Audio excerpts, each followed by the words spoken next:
नमस्कार, के news India पर आप देख रहे हैं हमारा उत्तराखंड और मैं हूं आपके साथ जावेद अली। बुलेटिन में उत्तराखंड से जुड़ी हर खबर बारीकी और विस्तार से आप तक पहुंचाएंगे, लेकिन उससे पहले एक नजर हेडलाइंस की ओर। लद्दाख के गलवान घाटी में LAC पर हिंसक झड़प, भारतीय सेना के 3 जवान शहीद, 5 चीनी सैनिक भी हुए ढेर। उत्तराखंड ने इंडो चालन बॉर्डर पर हलचल तेज, ITBP ने सीमा पर बढ़ाई सुरक्षा, रक्षा मंत्री ने CDS की मुलाकात।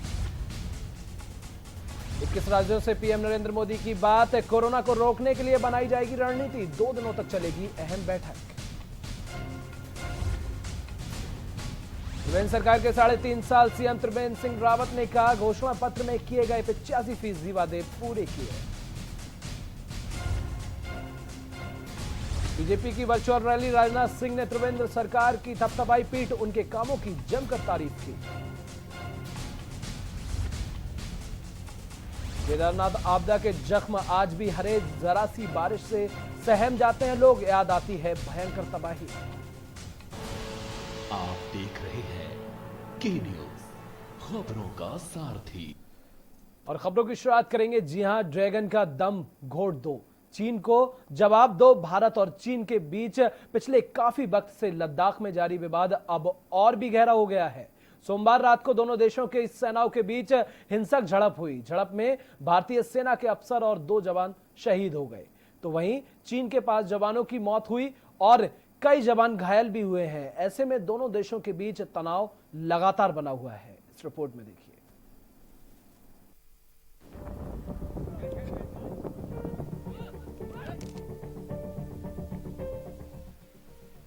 हिंदुस्तान की खामोशी को चीन अगर कमजोरी समझता है तो भारतीय सेना के दमखम और शौर्य की ये तस्वीरें बताने के लिए काफी हैं कि सुधर जाओ, वरना सुधारने पर आ गए तो बड़ी मुश्किल होगी। अपनी हद से बाहर मत आओ, अगर कोशिश की तो अंजाम ठीक नहीं होगा। भारत को आंख दिखाने की हिमाकत मत करो, अगर गलती से ये गलती कर बैठे तो अब खैर नहीं। सीमा पर सातिर चाल, गंदे मंसूबे और नियत में खोट पाले बैठा ड्रैगन ने आखिर वो हरकत कर ही दी जिसके लिए पूरे विश्व में बदनाम है। हिंदी चीनी भाई भाई के नाम पर पीठ पर छुरा भोंकने वाले चीन ने एक बार फिर अपनी औकात दिखाई है।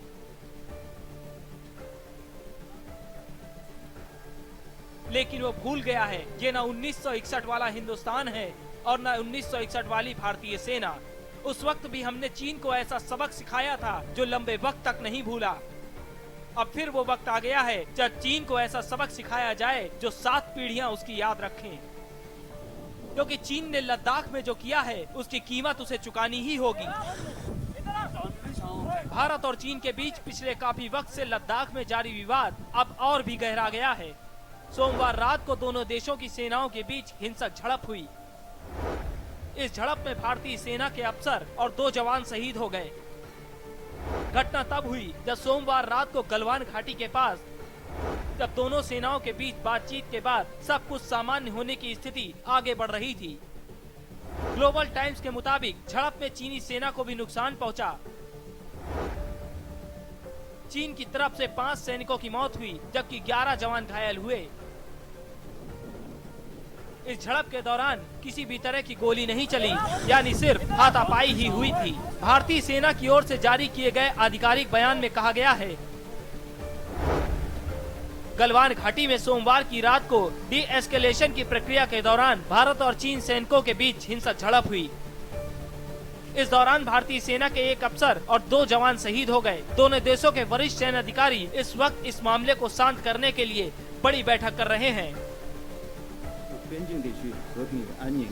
वहीं इस घटना के बाद चीन विदेश मंत्रालय का आधिकारिक बयान भी सामने आया। बीजिंग ने उल्टे भारत पर घुसपैठ करने का आरोप लगाया। अंतर्राष्ट्रीय समाचार एजेंसी AFP के मुताबिक बीजिंग का आरोप है कि भारतीय सैनिकों ने बॉर्डर क्रॉस करके चीनी सैनिकों पर हमला किया था। चीन विदेश मंत्रालय की ओर से कहा गया कि भारत ऐसी स्थिति में एकतरफा कार्रवाई न करे। आपको बता दें कि भारत और चीन के बीच मई महीने की शुरुआत से ही लद्दाख बॉर्डर के पास तनावपूर्ण माहौल बना हुआ था।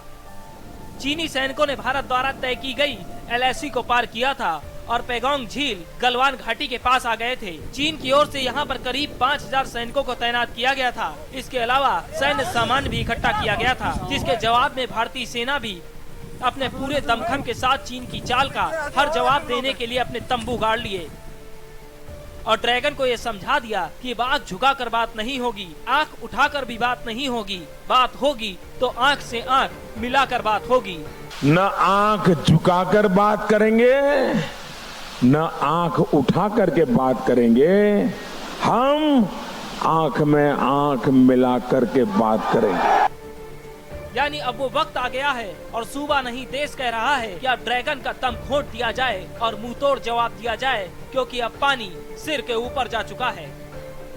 स्पेशल डेस्क के न्यूज।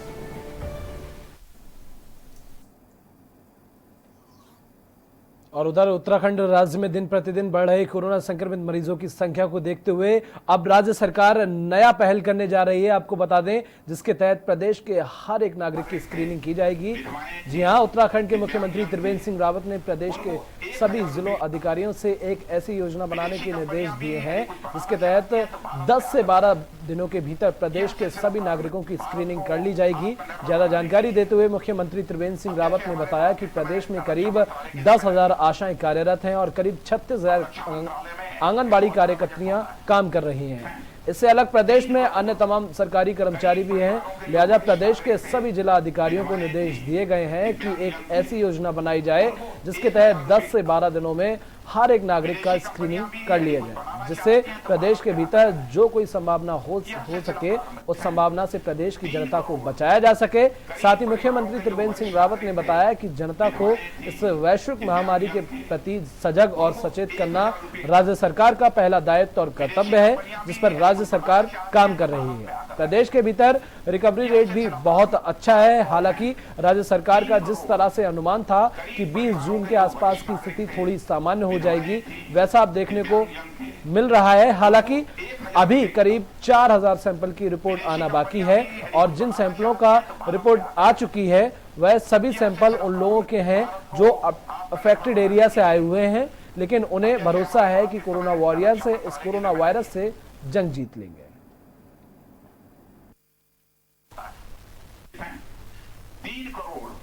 आज कोविड और इस महामारी के प्रति सजग करना,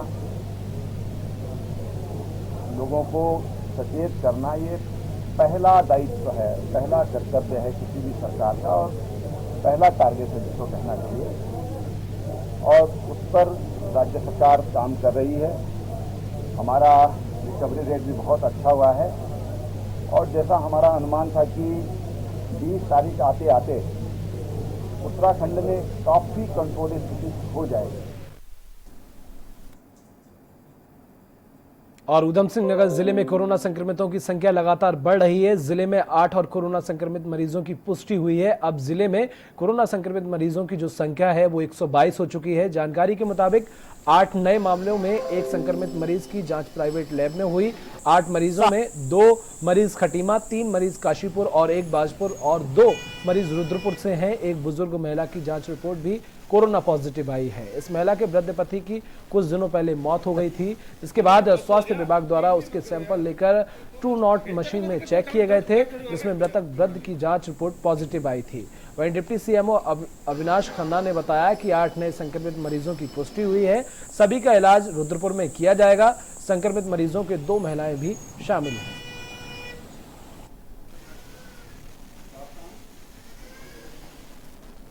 देखिए, कल रात को ही देर रात को रिपोर्ट आई थी एनसीडीसी लैब से, जिसमें 7 लोगों का कोरोना पॉजिटिव होना की पुष्टि पाई गई थी और एक सुबह जो है आज कोरोना पॉजिटिव की पुष्टि प्राइवेट लैब की रिपोर्ट से आई है।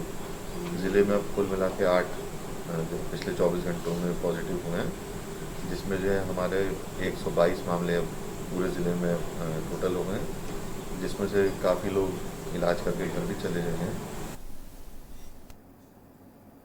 और यहाँ वक्त हो चला एक छोटे से ब्रेक का, बहुत जल्द हाजिर होंगे।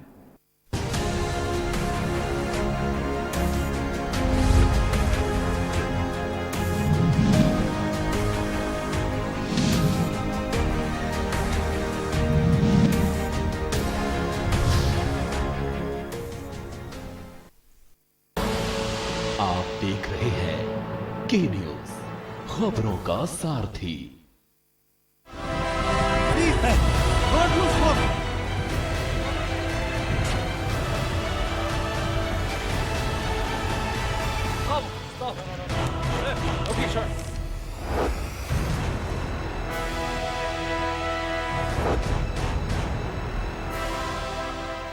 न कूटनीति की बात, न राजनीति का युद्ध, हम आप सब कोरोना के विरुद्ध। कोरोना का जिक्र है, हमें आपकी फिक्र है। कोरोना अपडेट भी दिखाते हैं, उससे लड़ना भी सिखाते हैं। देखिए फिक्र आपकी, रात 9 बजे।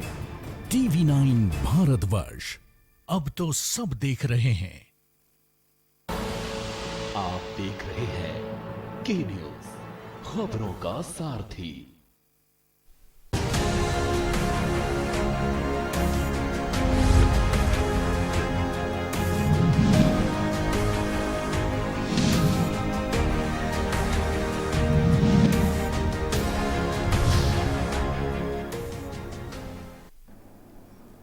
अब ब्रेक के बाद एक बार फिर आप सभी का स्वागत है। खबरों में आगे बढ़ेंगे और बात नैनीताल की करेंगे, जहां सीएमओ डॉक्टर भारती राणा ने बीडी पांडे अस्पताल का निरीक्षण किया और अस्पताल में फ्लू डेस्क बनाने के निर्देश भी दिए।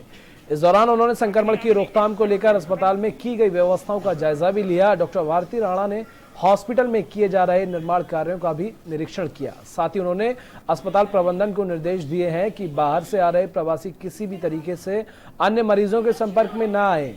यहां तक कि सामान्य फ्लू के मरीजों के उपचार के लिए भी अलग से व्यवस्था की जाए। वहीं उन्होंने अस्पताल में अलग डेस्क स्थापित करने के निर्देश पीएमएस डॉक्टर केएस धामी को दिए।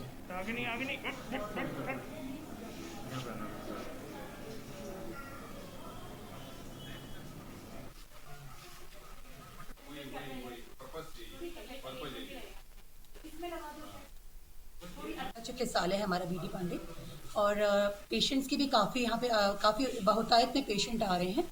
अब देखिए जैसे कि प्रवासी भी बहुत आ रहे हैं, बाहर से रहने वाले लोग भी बहुत आ रहे हैं, और यहाँ पे उनकी जांचें भी की जा रही हैं। तो हमारा मकसद ये है कि कोई भी ऐसा व्यक्ति जो बाहर से आ रहा हो, वो ऐसा व्यक्ति अंदर समाज में ना घुस पाए जिसको जो कोरोना लेके आ रहा हो। तो वो एक तरीका है जिस तरह जाँच की जा रही है। और जैसे जिलाधिकारी महोदय द्वारा भी कहा जाता है कि हम लोग पब्लिक से भी लोग निकाल के लाएं।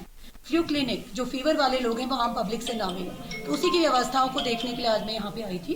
तो मैं सेटिस्फाइड हूँ जिस तरह से फ्लू क्लिनिक एक अलग जगह में बनाया गया है। थोड़ा डिस्प्ले कम था, तो उसके लिए दिशा निर्देश दिए गए हैं कि आप बहुत एक अच्छा सा बैनर लगा दें। बाकी व्यवस्थाएं बहुत दुरुस्त थी। और हर साल बाढ़ की चपेट में आने वाले खटीमा क्षेत्र में प्रशासन अलर्ट मोड पर हो गया है। खटीमा एसडीएम निर्मला विष्ट के मुताबिक बाढ़ आपदा को देखते हुए तहसील में कंट्रोल रूम के साथ 5 बाढ़ चौकियां बनाई गई हैं। साथ ही परिवान नदी और एठा खखरा नाले की सफाई की जानी है। वहीं मानसून को देखते हुए निगरानी रखने के लिए अलग अलग राजस्व की गई टीमें बनाई गई हैं। बाढ़ आपदा से निपटने के लिए प्रशासन ने तैयारियां पूरी कर ली हैं।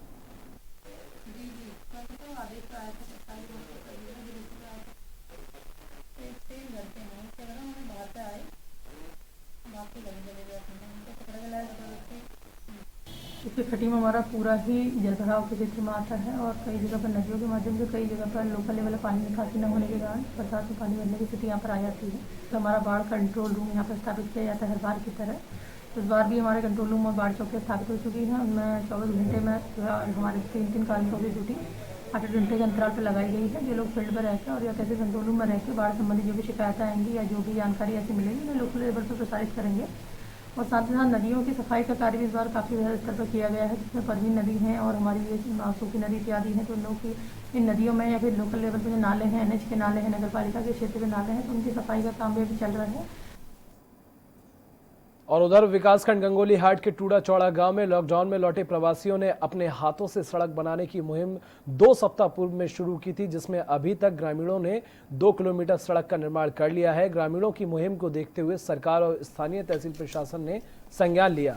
वहीं गंगोली हाट तहसील के एसडीएम बीएस फोनिया ने गांव में जाकर ग्रामीणों द्वारा किए जा रहे कार्य की सराहना करते हुए तहसील प्रशासन की और सड़क निर्माण कार्य के लिए एक जेसीबी मशीन लगा दी है, जो सड़क निर्माण कार्य पूरा होने में कार्य करेगी।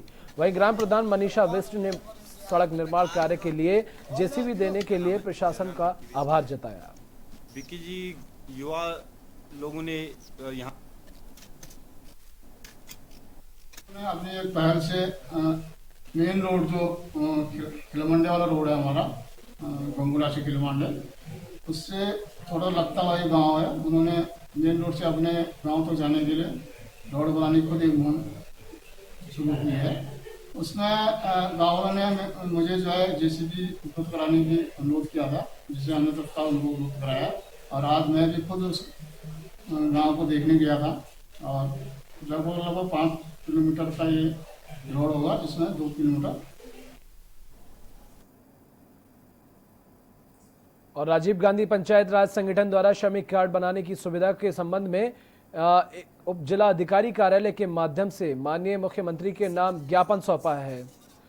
ये खबर भी आपको दिखाएंगे, लेकिन उससे पहले देहरादून से इस वक्त की बड़ी खबर आपको बता दें। देहरादून से इस वक्त की बड़ी खबर, मंत्री सतपाल महाराज और उनकी पत्नी डिस्चार्ज हो गए हैं। आपको बता दें एम्स में कोविड संक्रमण के बाद ये भर्ती कराए गए थे। एक राहत की खबर है, दोनों को डिस्चार्ज कर दिया गया है। आज दोपहर बाद डिस्चार्ज हुए मंत्री सतपाल महाराज। तो डिस्चार्ज हुए मंत्री सतपाल महाराज और उनकी पत्नी अमृता। देहरादून से खबर आपको बता रहे हैं, मंत्री सतपाल महाराज और उनकी पत्नी को डिस्चार्ज कर दिया है। कोविड-19 के चलते एम्स में इन्हें भर्ती किया गया था, अब दोनों को डिस्चार्ज कर दिया गया है। आज दोपहर बाद डिस्चार्ज हुए मंत्री सतपाल महाराज और उनकी पत्नी। तो एक राहत की खबर है उत्तराखंड के लिए। कोविड-19 के चलते मंत्री सतपाल महाराज और उनकी पत्नी को एडमिट किया गया था, उन्हें भर्ती किया गया था, लेकिन राहत की खबर यह है कि दोनों अब स्वस्थ हो चुके हैं और दोनों को डिस्चार्ज कर दिया गया।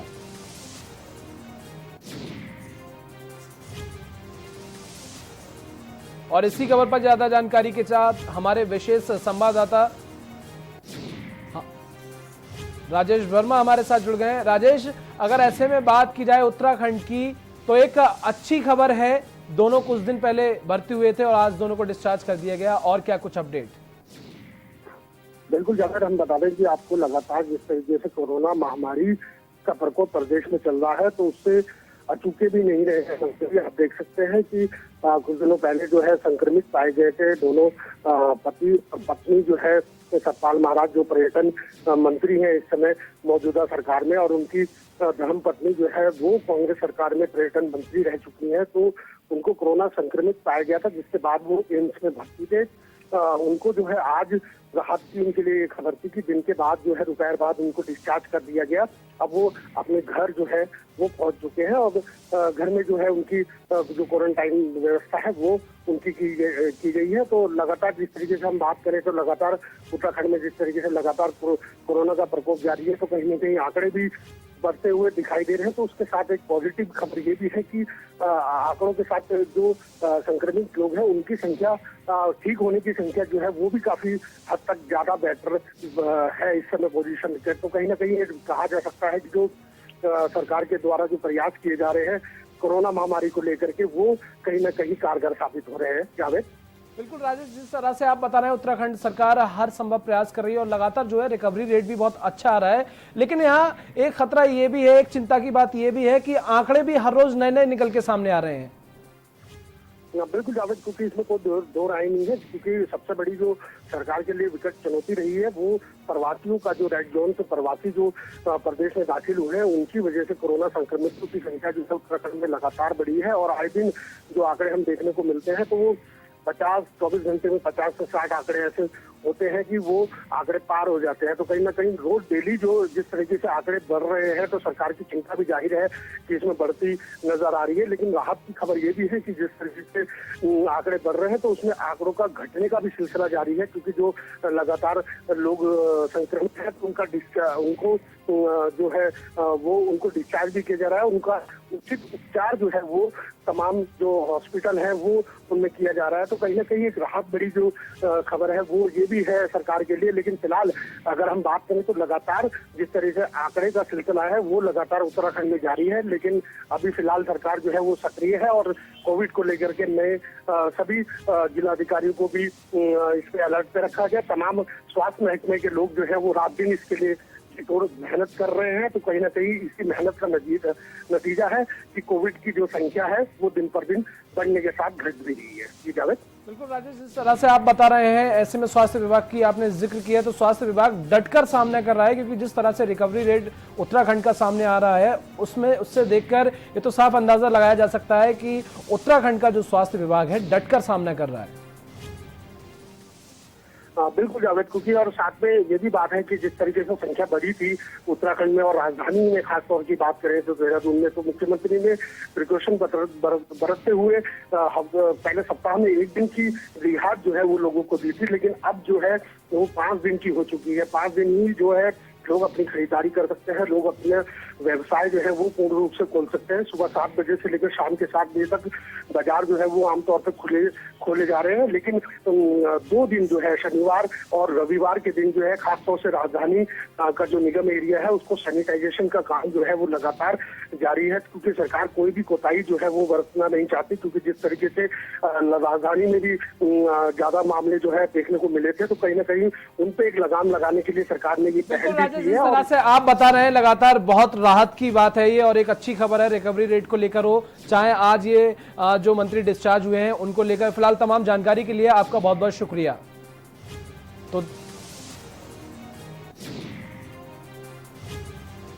और अब वक्त एक छोटे से ब्रेक का, बहुत जल्द हाजिर होंगे।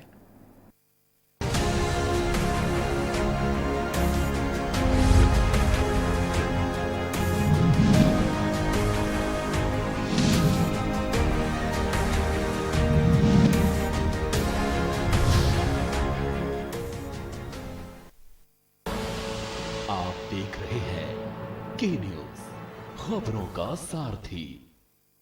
न कूटनीति की बात, न राजनीति का युद्ध, हम आप सब कोरोना के विरुद्ध। कोरोना का जिक्र है, हमें आपकी फिक्र है। कोरोना अपडेट भी दिखाते हैं, उससे लड़ना भी सिखाते हैं। देखिए फिक्र आपकी, रात 9 बजे। TV9 भारतवर्ष, अब तो सब देख रहे हैं।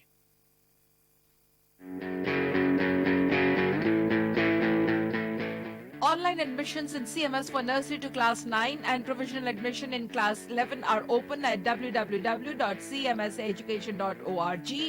Online classes in CMS from class 9 to 12 will continue till government reopens schools. Online CMS summer camp nursery to class 8 will run until 30th of June, and from 1st of July 2020 regular online classes from nursery to 12th will continue till government reopens schools. आप देख रहे हैं के news, खबरों का सारथी।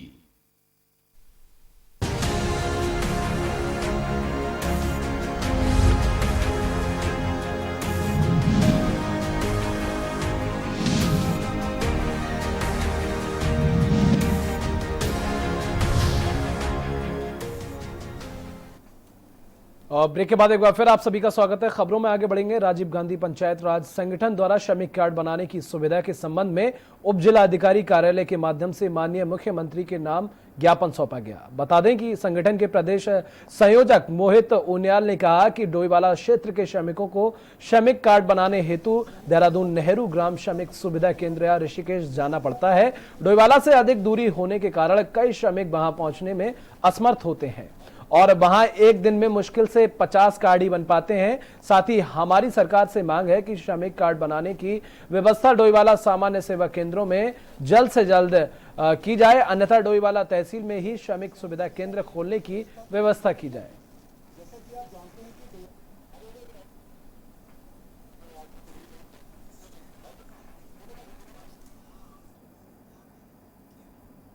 भाजपा नेता और पूर्व जिला पंचायत सदस्य कुलविंदर सिंह किंदा की हत्या के मामले में पुलिस ने 7 लोगों को गिरफ्तार कर लिया है। आज एसएसपी बलजिंदर से खुलासा करते हुए बताया कि ये लोग कुलविंदर सिंह किंदा की हत्या करने आए थे, जिसमें 4 शूटर्स पंजाब से बुलाए गए थे।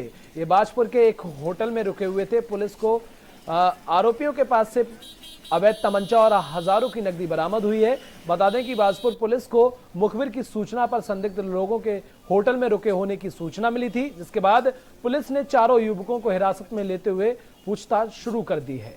पुलिस की पूछताछ में युवकों ने बताया कि बाजपुर के मुंडियामनी निवासी कुलदीप सिंह केडी और ग्राम बन्ना खेड़ा निवासी कुलविंदर सिंह किंदा के बीच पुराना विवाद चल रहा था, जिसके चलते कुलदीप सिंह द्वारा कुलदीप सिंह किंदा की हत्या की साजिश रची गई।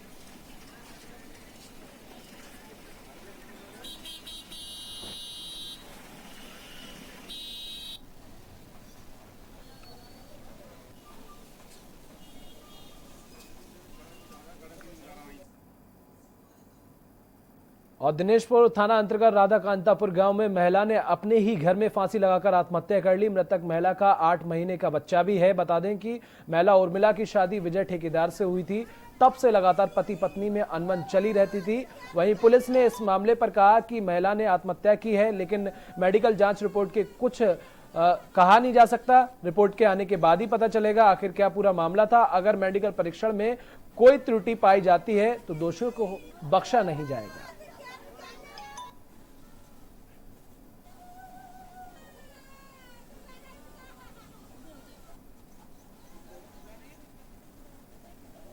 उर्मिला ठेकेदार है, लड़की का नाम, पति का नाम है विजय ठेकेदार, राधाकानपुर में रहते हैं। 3 साल पूर्व इसकी शादी हुई थी। एक इसका 7 माह का बच्चा है। आज इसके द्वारा जो है फांसी लगाकर आत्महत्या की गई है, क्योंकि इसके शादी के अभी 3 ही साल हुए हैं। तो इसका पंचायतनामा पोस्टमार्टम की कार्रवाई के लिए जो है तहसीलदार को बुलाया गया है और उनके द्वारा पंचायतनामे की कार्रवाई की जा रही है। पंचायतनामे की कार्रवाई के बाद जो है सबको पोस्टमार्टम के लिए भेजा जाएगा। और इसी के साथ हमारा उत्तराखंड में बस इतना ही। देश दुनिया की तमाम खबरों के लिए देखते रहिए के न्यूज़ इंडिया।